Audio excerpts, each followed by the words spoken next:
Chapter 23. Help! Please, someone help us! We had been hearing cries like that all the way down those steps, but now we were close enough to give the cries a human face. It cut straight to my soul. There was a second steel pier. That was the loading station. There, the host bodies were dragged from their holding cages to have the Yeerks re-enter their heads. It was a pretty basic process. They grabbed the hosts, whether human or Hork-Bajir, and forced their heads down into the pool. The people sometimes fought and screamed, and sometimes just cried. But they always lost. When their heads were yanked back up out of the pool, we could see the slugs still slithering into their ears. After a few minutes, they would become calm again as the Yeerks regained control. Then off they went, once more slaves of the Yeerks. It was a horrible assembly line, from the unloading pier to the holding cages to the infestation pier. They moved the poor victims through at a pretty speedy rate, but there was another area we could only now see. There, humans and Hork-Bajir waited on comfortable chairs, sipping drinks, and actually watching TV. Taxxons squirmed around like gigantic spiny maggots. I heard the faint sound of a television set. I was sure I could hear laughter from the humans. They were watching the show and having a good laugh. "Those are the voluntary hosts," Tobias said. "Collaborators." "What are you talking about?" I demanded. "You remember what the Endolite told us. Many humans in Hork-Bajir are voluntary hosts," Tobias replied. "The Yeerks persuade them to let them take over." "I can't believe that," Rachel said. "No person would ever let this happen to them. No one would ever give up control of himself." "Some people are scum, Rachel," Marco said. "Sorry to burst your balloon." "The Yeerks convinced them that taking on a Yeerk will solve all their problems. I think that's what the sharing is all about. People believe that by becoming something different, they can leave behind all their pain."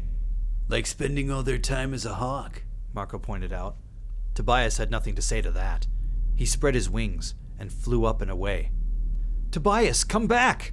I called to him. "We have to get moving," Rachel said. "We've been standing here staring for too long." She looked at Marco. "Don't be a jerk to Tobias, okay? We need everyone." Tobias came swooping back toward us.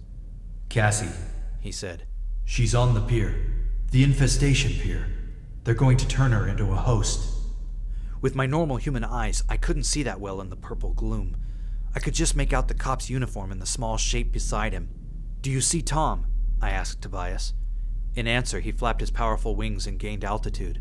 I saw him high over the pool. Then he came back toward us in a power dive.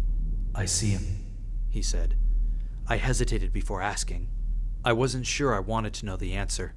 "Is he in the cages? Or is he voluntary?" "He's in a cage," Tobias said. "He's yelling his brains out at the Hork-Bajir guards." Yes! I knew Tom would never have gone voluntarily. I knew they must have taken him kicking and punching. "Cassie is getting near the end of the pier," Tobias warned. "We only have a few minutes before they infest her." It was time. We were at the bottom of the steps. We ran over to hide behind a storage shed of some kind. Marco pulled me around the corner, drawing me close so that I could hear him whisper. "Look, before we do this, there's one thing, Jake. You have to promise me." I knew what he was going to say. "If I have to die, okay. But don't let them take me. Don't let them put one of those things in my head." "It'll be okay." "You!" a voice yelled. A human voice. "You two! Who are you?" I spun around. A man. Just one man. But beside him, flanking him, was a Hork-Bajir, looking suspicious. And on the other side, a Taxxon. Somehow the man hadn't seen Rachel. She was just around the corner of the building. But he had seen Marco and me talking. I guess it hadn't looked quite right to him. "Us?" Marco asked. "Who are we?" "Hey, who are you?" "Take them!" the man ordered. The Hork-Bajir advanced on us. The Taxxon slithered forward on its dozens of sharp, spiny legs, red jelly eyes quivering, mouth opening and closing in anticipation. I knew I had to morph, but I was frozen with fear. Then I saw Rachel. She had gotten around behind the controllers, and she was getting very, very large.